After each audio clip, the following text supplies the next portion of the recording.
The United States of America, one of the leading superpowers in the war today, was created off of a revolution that lasted from 1776 to 1783.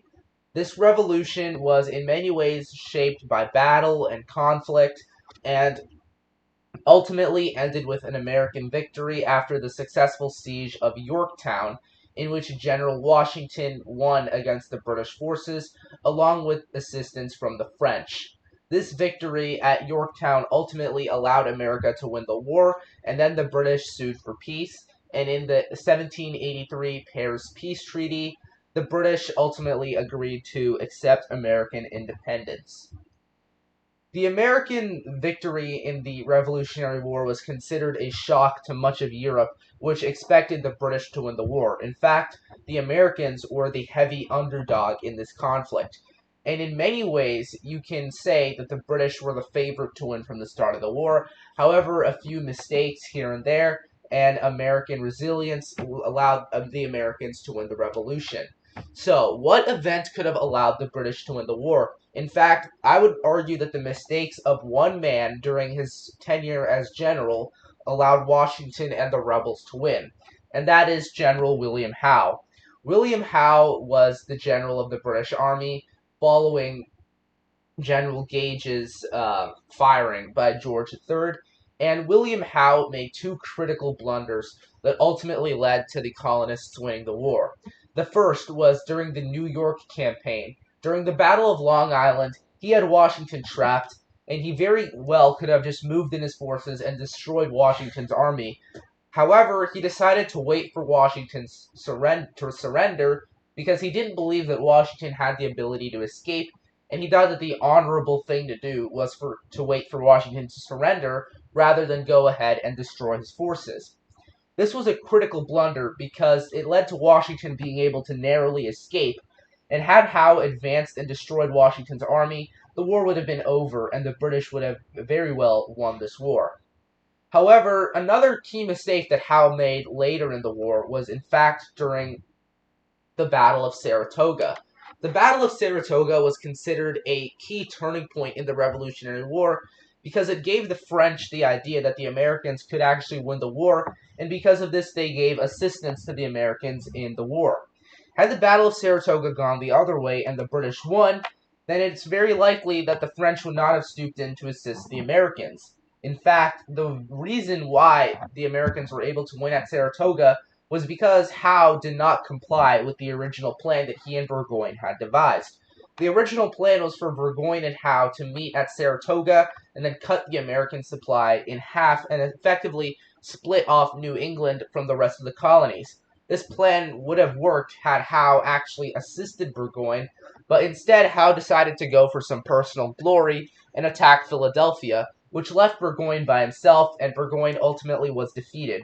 Had Howe assisted Burgoyne instead of going for the route of personal glory, they likely would have defeated the Americans at Saratoga, and thus the Americans would not get the aid they needed from the French.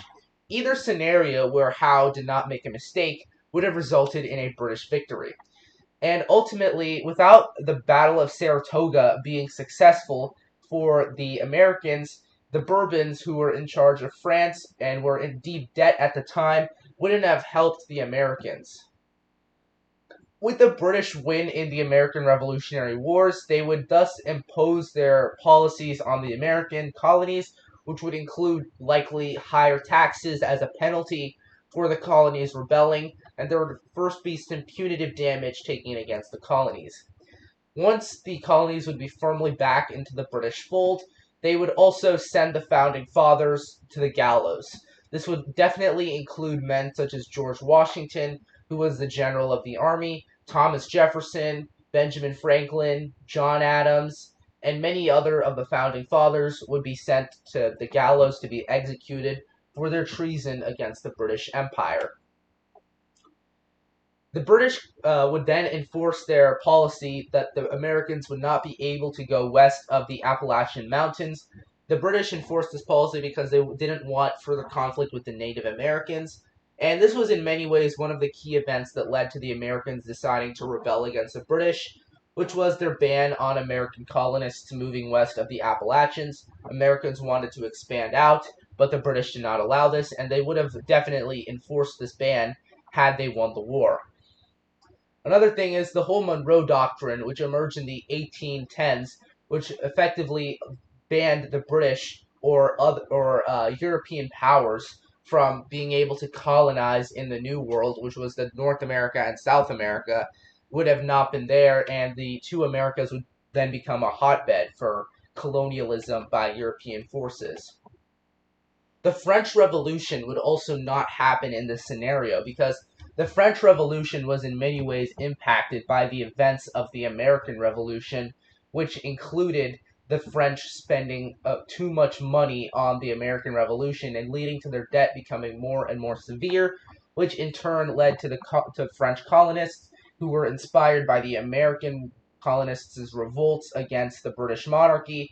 The French citizens, not French colonists, the French citizens, then decided to revolt against their own monarchy.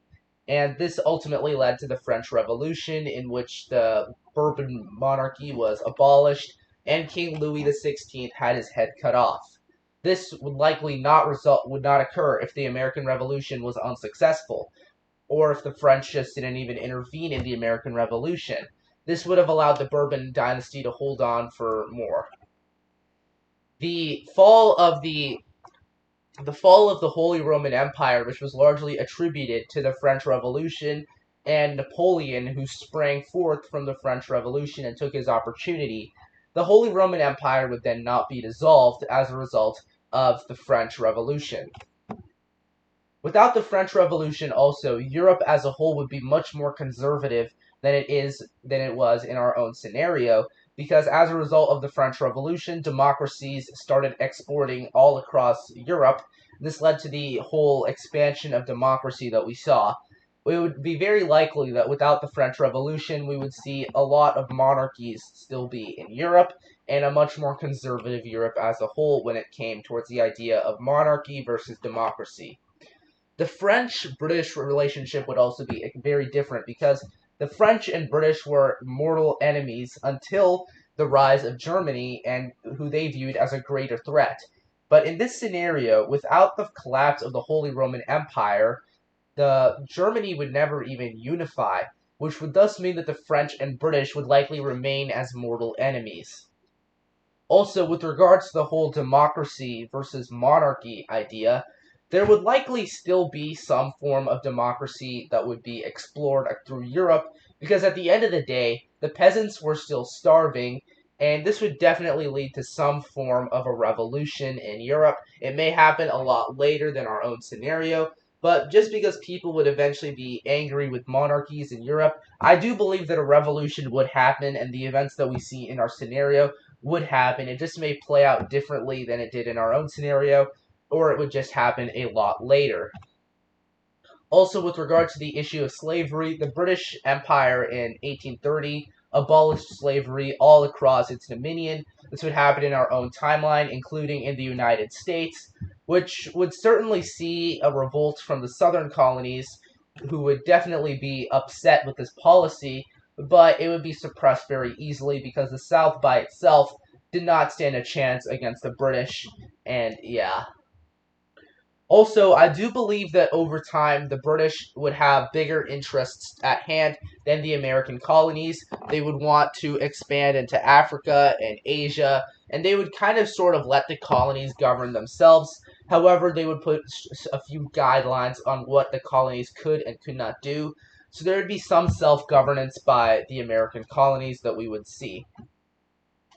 Ultimately, I believe that just like the British released Canada in our own scenario, I think eventually the British would release the United States also, and probably the United States and Canada both would be unified in this scenario, as they were both British colonies that would then be released at around the same time.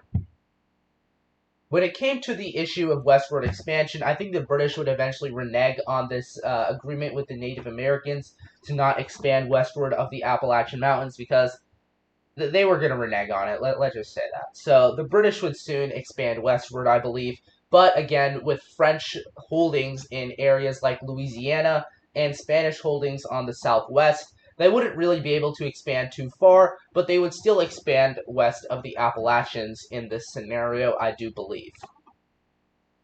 Also, with regards to the United States of America, I do believe it would be formed eventually, just significantly later, and the events that we saw, such as Manifest Destiny and westward expansion, would just happen a lot later than they did in our own scenario, and the whole spread of democracy in Europe and across the world would also happen later. So, as a whole, the 20th century would have a lot more socially conservative European countries with monarchies, and ultimately, I think the events in our own timeline would just be delayed significantly as a result of the American Revolution not failing. And I think the center of power in the world today would still be held in Europe rather than in the United States and China. It would be squarely centered in Europe, countries such as the United Kingdom, France, and and Spain, and so on.